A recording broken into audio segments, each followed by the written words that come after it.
Hi, Paul Thomson here from Spitfire Audio, this spooky Halloween time, to talk to you about getting started with horror scoring.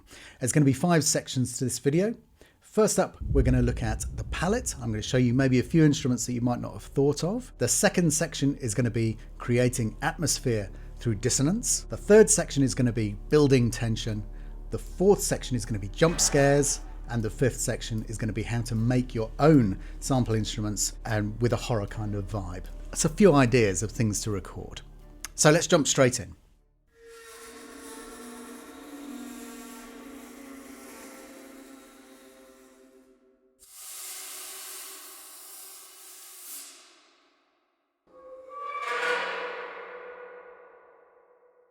Yes, the Tam Tam, a legendary instrument creator of all manner of spooky sounds. And within the scraped percussion library here, you've got all kinds of crazy stuff. There's a bicycle wheel, polystyrene cup, lots and lots of things being bowed, scraped, generally mistreated in such a way as to produce really eerie and unusual sounds. Next up, while we're on this tip, we've got the HG2O library. This is a waterphone. Now there's lots and lots of things you can do with a waterphone. There's the kind of standard stuff.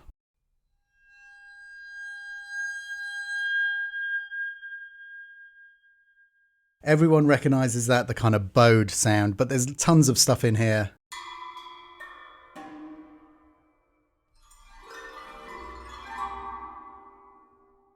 All kinds of mad stuff, so that's another favorite that I reach for.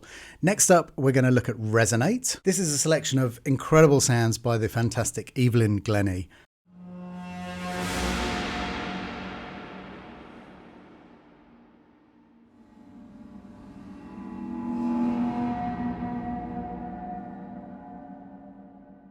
Now, as you can see, there are a ton of different mics here that you can use. I like using the water mic, wave and grains, 2 different effects that we've put in. The boundary mic's really fantastic.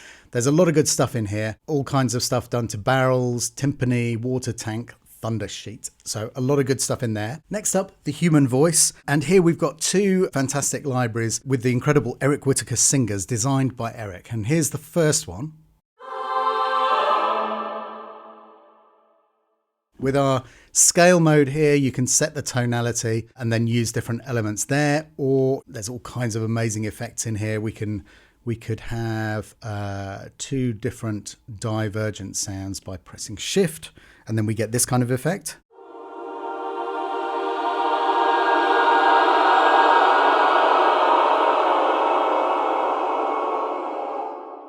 Or just picking a different one, and converging is always quite nice as well. So if we just go for this kind of...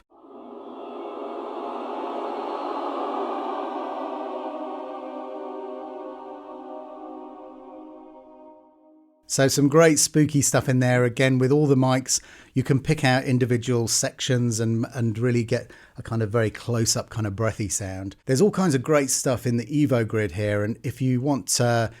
just some great inspiration, you can randomize.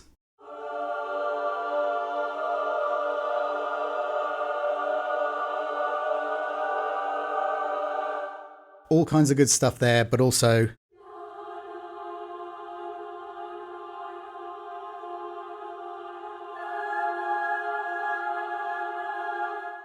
get that kind of eerie thing going. But then we've also got these fantastic singers from Solstice.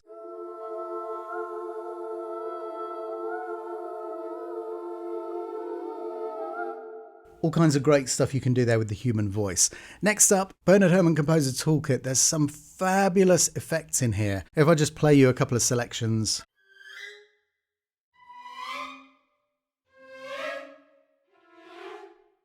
Some great stuff there.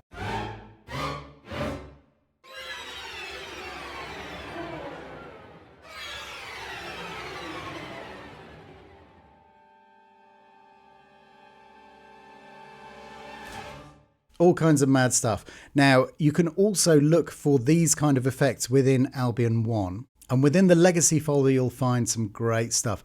So up here, first up,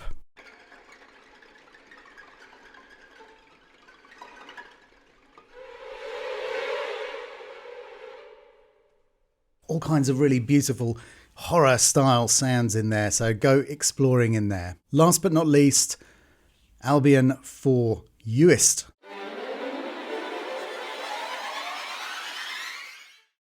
Now there's all kinds of mad stuff in here.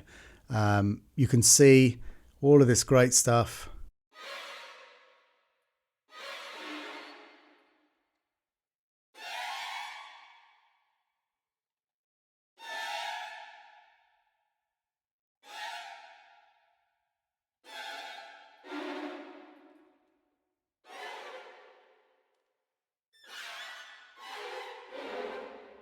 I mean, there's so many patches. You can see just an absolute embarrassment of riches here.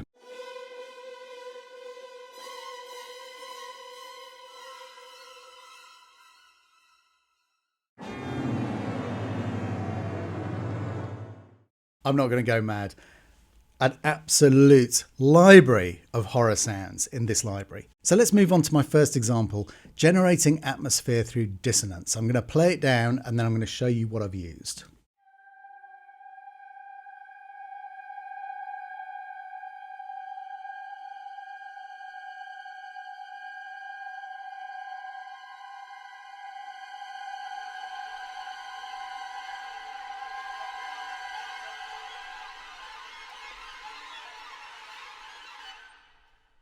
So there's a few different approaches that I use to creating dissonance. I kind of put a bunch of them in here so you can have a look. Very quiet tremolos, playing a little cluster or clash, or even just to hear a semitone clash is great. I've got some fantastic high effects there from Uist, these chromatic cluster sounds. Anything that's recorded which has movement in it is really, really useful. And obviously the sound that I just showed you, this kind of chatter, it's kind of atonal, really. It's not really moving around specific notes. It's kind of moving anywhere on the neck, microtonal, however you want to think about it. And what I'll tend to do is I'll kind of play these in and gradually layer them up and build them, because that gives you this kind of growing feeling of unease, of this kind of atmosphere gradually building. One of the things that you can do is you can use the microphones in a lot of these libraries to take you from something that feels quite close and then gradually becomes wider and wider as you add more sounds in. You can even automate the microphone sliders. Very, very straightforward, and can show you here. So you can see that CC23 is set for the tree mic there. It's super easy to just draw that stuff in if you haven't got a controller with enough sliders on to do that. Anything that you can do to make it feel organic. So just holding down a kind of a semitone clash on ordinary string sound and just going duh, not very scary. But anything where you feel like there's kind of things changing, moving around, anything that kind of feels scratchy and slightly uneasy, strings are really, really great at doing this kind of stuff. All of this stuff is very useful for building this kind of atmosphere. One thing that you can do as you're building this kind of tension, you've got this thing and people know there's something wrong, is that every so often on a cut, if you're writing to picture, you can put a little accent, something unexpected, just to give people a little jolt. Not a massive jump scare, but something like a kind of col legno. The col legnos are more powerful down the bottom end because the strings are thicker. But up high, they have a really nice kind of curious sort of, almost sounds like a question mark, I always think, if you put a little cluster down like that. So that's quite a useful trick as well. Now let's play my second example, which is going to bring us to building tension.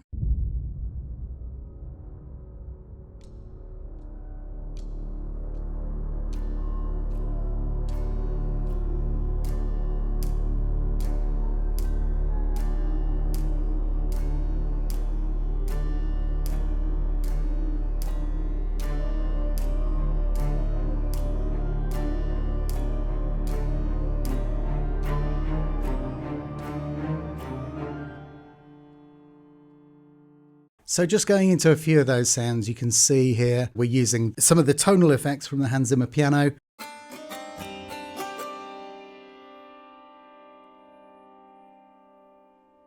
We've got some symphonic organ.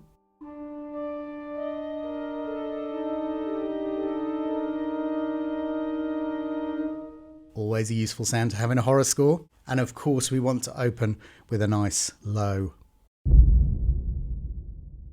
subby hit, and again the feeling there is the lack of definition around it.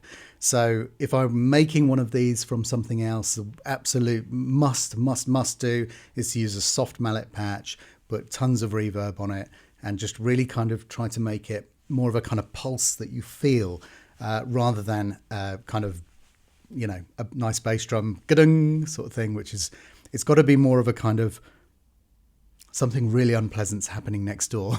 That's the way I think about it. Now you'll notice there's a couple of patterns here.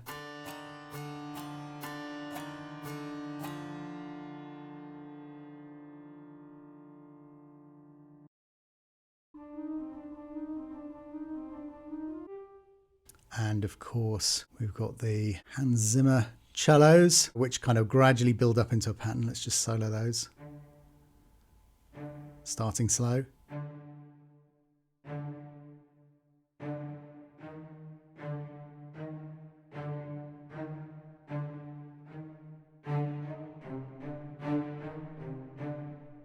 Okay, you get the idea. These are ostinatos. We're building up across the different tonal instruments that we're using, little patterns that are playing fragments. You could almost think of it as cell composition. It's that kind of classic Bernard Herrmann technique. Little microcells that gradually develop over a period of time. It's minimalism, really, but it's very, very useful for keeping you on the edge of your seats in a kind of context here where we're in horror mode. And also we've got this fabulous, I don't know if you can hear this through the YouTube compression. I hope you can. I'll solo this. Just don't know whether you can hear that, but I'm going to show you something that I'm doing with this. It's just a sine wave. That's it. It's playing an octave below the bottom of the strings, just to give that kind of fat bottom end to it. But what I'm doing here is every so often I'm dialing up the modulation, and the modulation is the LFO is connected to pitch. It's just 50 cents here. It's not doing a huge amount, but what it is it's kind of detuning, and right down the bottom there, it kind of just starts going. It's almost like you can, when you've got your headphones on, you listen to it. It's almost like it makes you feel like, oh, that's really bit queasy, bit unpleasant. And having that underneath the bottom of the strings can give you a really interesting, it messes up all of the kind of harmonic information above it, and just makes everything kind of almost go out of focus. It's like, and then come back in again. So that's quite a cool little trick. And I don't use it a lot. Most of the time I'm at zero, but just every so often just pile it up and down again. Amongst the Albion One percussion, we've got these fantastic bits and bobs in here. There's bamboo sticks, the Morris hits, all kinds of interesting kind of clicky sounding stuff. And these things I love for the kind of clock-like time is ticking down. You know, we're running out of time. It's the kind of relentless feel that you get. That's a really useful thing to build up tension that way. I've put a little bit of delay on it, which is more because the individual clicks are different, and that's great. But this, having just a bit of delay that's kind of going in the background, just makes it feel like the thing is rolling forwards, and it smears each individual click slightly, which I think is a really useful thing. Here, and we'll talk about making your own sounds shortly, but I've just used some pens tapping on the desk and just sampled that back in. So super simple, but again, it's all part of an element of that kind of clicking sound. And that kind of brings me to something else, which is, it's kind of like a two-part thing, which I always try and keep in mind. One is to try and get away from the standard. So when you're talking about tonal instruments especially, if you were going to put a part on, you know, the Celeste or maybe the Glock or something like that, then use a wine glass or something, so that it kind of sounds kind of like that sound, but it's not that sound. And I think that always makes things sound more interesting, especially when you're talking about horror music or these kind of psychological thrillers and things like that. If you can subvert the listening experience at the same time as all the good stuff is going on screen, you're really helping the storytelling, because but anything that you can do to kind of unmoor people from rest, from familiarity, very, very useful. So let's talk about jump scares. Well, the first thing that I tend to do when I'm building these kind of sounds, because you're going to want to put lots of stuff in there, you're going to want to be careful that you're not blasting through the, the ceiling and creating distortion, or at least unwanted distortion. And so I will tend to have quite a hard limiter on some of these things as I'm making them, and then maybe try and sort out what I want to stick out most within the sound. Sometimes I resample this stuff and put it back in. But have a listen to this example which I've put in, which uses everything including the kitchen sink. Okay, what's going on in this? The purpose of a jump scare is really, it's the clue is in the name. You just want people to jump, and the biggest tool that you have at your disposal is contrast. So contrasting the quiet, you could even have the music so that it ends just a second or so before the jump scare, and then when people think there's no more music, suddenly bang, and it's going to be motivated by something happening on screen, whether it's something jumping out or it's a cut to something horrific, or all that good stuff. So what have we got here? Well, we've got a cluster with a shout, and you can really just play anything. The one thing you have to be really careful about, which is kind of funny, is accidentally creating harmony. Dissonance is the name of the game with all of this kind of stuff. If you accidentally went, yeah, just make sure that you don't hit a nice chord. Anything clustery or dissonant, two hands always better than one, all that kind of stuff. So what else am I using? I've got sound here that I'm using from Mercury. That one, you can't really... Here, I've got too many things going on because I just wanted to be extra and show you what the kitchen sink would sound like. But if I was doing something here using this sound, I might kind of have a low hit, like a very sharp attack bass drum, maybe some low kind of metallic tuned down anvil or something like that, and use this spinny sound to occupy more of the high frequencies, because it's got a really nice, unpleasant, something really horrible flying through the air towards you. I don't really watch horror films anymore because I've got too old. I'm too frightened of them. But things like the Final Destination films, I know they've always found interesting ways to dispatch people with metal flying through the air and things like that. It always makes me think of that. In fact, there's a great example. It's one of the best examples of great musical sound design that I've seen and can think of, which is in Terminator 2. If you're a fan of the old Terminator films, there's a scene in which somebody has been dispatched by one of these kind of cyborgs, and its finger has become a kind of metallic blade. And the thing that is really clever is, as the camera pans along the blade, and you're just looking at this CG, knife, effectively, you get this very, very eerie kind of sort of screeching metallic sound. It's very, very clever. And it's all of those kind of things that you think of. Try and play off the things that you're looking at and see if you can associate them subconsciously with a sound. People often talk about synesthesia being a really great source of, if you read up about that, it's a condition in which people's auditory and visual senses are connected, and there are certain commonalities, things like tube trains coming in, lots of flying silver light that comes out of them and things like that. People report that kind of experience. And so that's quite an interesting source for ideas for this kind of sound design. So moving on, we've got, of course, some Hans Zimmer percussion. What are we using here? Well, we've got the gong drum. And again, with this kind of thing, we're talking about nice hard attacks. Everything's got to have a nice punchy start to it. We've got some LCO strings, and that sounds quite consonant, didn't with everything else though.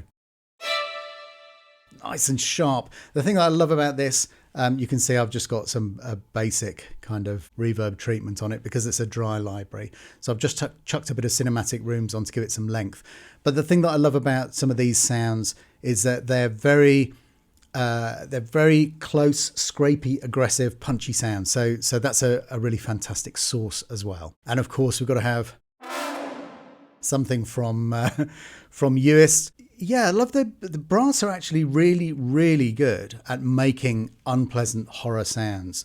And I scored a TV show called The Fades once, put lots and lots of brass effects in it. The brass is an absolutely rich treasure chest of unpleasant noise. I'm sure they wouldn't mind me saying that. Unpleasant when it needs to be, of course. So you've got this whole collection in Albion 4 as well to use. That's one of the absolute gold standards within the orchestra for creating horror music, is the brass section, and the strings as well, of course. Not to neglect the woodwinds, and they can do some amazing stuff as well. There's some really useful stuff that you can do with woodwinds, multiphonics, quite unpleasant, but they're quite hard to get going. So they're better for the kind of longer stuff rather than for this kind of jump scare. For this kind of thing, I just love anything that sounds kind of overblown, or, the woods can, if you just do clusters on the woods, it can sound a little bit too nice. The one exception being the piccolo, which can be the most aggressive and unpleasant instrument in the entire orchestra. If you've sat next to a piccolo, or even worse, two piccolos, when they're really going for it, they can really create an unbelievable amount of noise. Absolutely unbelievable. So that's our jump scares. It's very, very straightforward. Anything that has a hard attack, and you really can just have loads of fun, like just picking things and kind of rolling your own. In some ways, the one that I put up here just had too much stuff in it. It's kind of almost more effective if you go slightly sparser. You can get more kind of power and intensity and actual volume out of the individual elements. But we talked briefly about tapping pens earlier, and I want to just look at ideas for things for how to create your own sounds to use in horror. And for me, I've done this a lot, and you can make unpleasant noise with almost anything. So I'm going to just quickly play through some stuff and show you very quickly how I might use it. Here is something that's it's just some keys. What would you do with that? Well, I might put something like this on. Let's dial it right up to a ludicrous level, and I'm going to pump it up on here. And we've got something like that where you don't lose the crispness of the actual sound. And a lot of this stuff was recorded with a little portable handheld Sony D50 or something like that, I think it's called. But they're handheld portable recorders with the two microphones. Really, really useful, very good. You can get great quality sounds out of them. You can do all kinds of things like this nail brush loop. Now, I took some inspiration for this nail brush loop from the fantastic score to Looper. Nathan Johnson wrote that score, and he made a great documentary about the creation of some of the sounds used in the score. It's very, very interesting, and I'd suggest that you search it out if you haven't seen it. But you can use these kind of things to create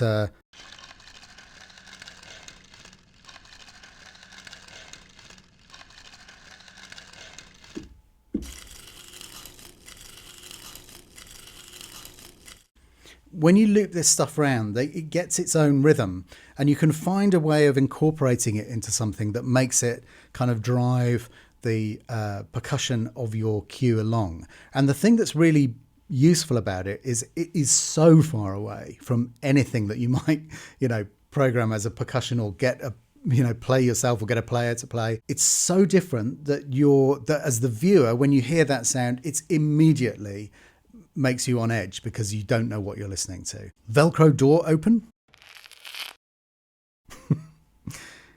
Don't know what that was a door to. But again, I can put that, let's pull that down a tiny bit. I can put some of this on.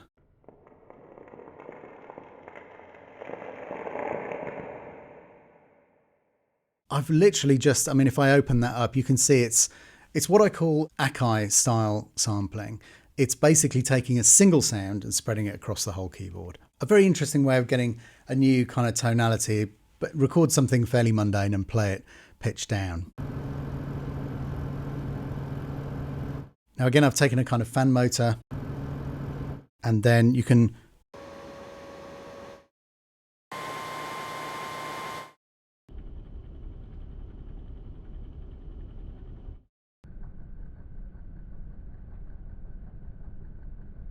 hear that there's lots of mileage in that stuff. Anything that's kind of slightly aggressive, like locks, all of this kind of stuff, there's tons. And then something where I've kind of taken a more tonal sound but recorded it myself again is this example here, where I've taken a prayer bowl and just recorded it in increasing intensities, but also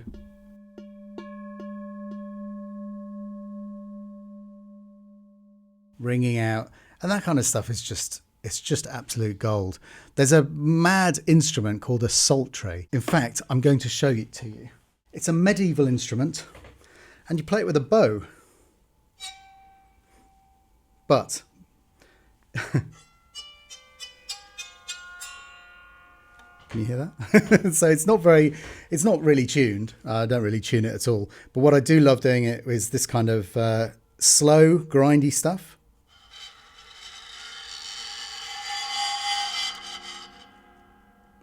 Or indeed, all of this kind of cool stuff. It's really just an interesting thing that makes noise. Now, when you get that stuff and you kind of put it into its own kind of patch like this, you can hear there's lots of cool stuff in there. And we can also, you know, do some crazy stuff, tune stuff down. And as you can imagine, if I go back to our epic reverb and dial in a load of that, then you're immediately in the dungeon again. So that's all good fun as well. If you've got a friend who's a musician, who's up for doing a bit of kind of mad exploration of sound with you, you can do something like this is a patch that I recorded with a friend a while ago of kind of weird upright bass noises.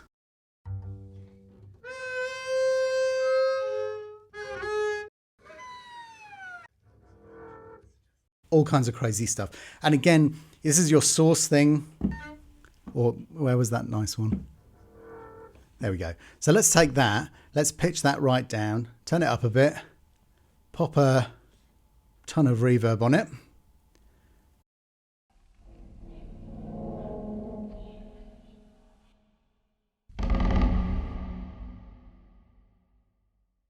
Nothing to it, nothing to it. You really got to get a microphone. Any kind of mic is okay. Like I said, I've been using the handheld recorders. Use a SM58 or something. Just get a microphone. Look around you. Find stuff to record. Hit, tap, scrape, bang. Stick it in a sampler. Stick it in Contact or something like that. Mess around with it, put some reverb on, see what you got to. It's just super easy to make these kind of great sounds. And then you've got your own language that you can use for an individual project. You know, it's one of the first things that I do when I start writing on a new project is I will collect some sounds together. And it might be that I'm kind of curating the sound of the score from the different types of string sounds that I want to use, maybe some special effects, things like that. But a lot of it will be to think of a character that I can bring in by making some sounds myself, by recording my own stuff. It's really easy. And, you know, people think, oh, sampling is complicated. It's really easy. You just have to get a microphone up, record something, tapping a wine glass or whatever, and then you're off. You're away to the races. So you can have loads of fun. Record your own voice. It's another way of getting some interesting sounds, and then pitch it right down. All good stuff. So that's our super quick overview of getting started in horror scoring. What have we looked at? We've looked at curating a sound collection, maybe some sounds that you wouldn't have thought of, like the old scraped percussion there at the beginning. We've looked at building atmosphere through dissonance. We've looked at ramping up the tension using things like the ticking time-based stuff, the kind of ostinatos, all that kind of thing. We've looked at jump scares and the different elements that you can put together and the kind of basic rules of creating a jump scare. And then we've looked at some sampling your own sounds, some ideas for different things, how to treat them, you know, everything basically, pitch it down, put some reverb on it, immediately becomes scary. So I hope that's given you a little bit of inspiration for getting your own kind of horror score on. Thank you very much for watching. I will now attempt to leave through the graveyard. It's just coming up to midnight, so hopefully I won't bump into anything scary on the way out. Bye-bye, and I hope to see you on the next one.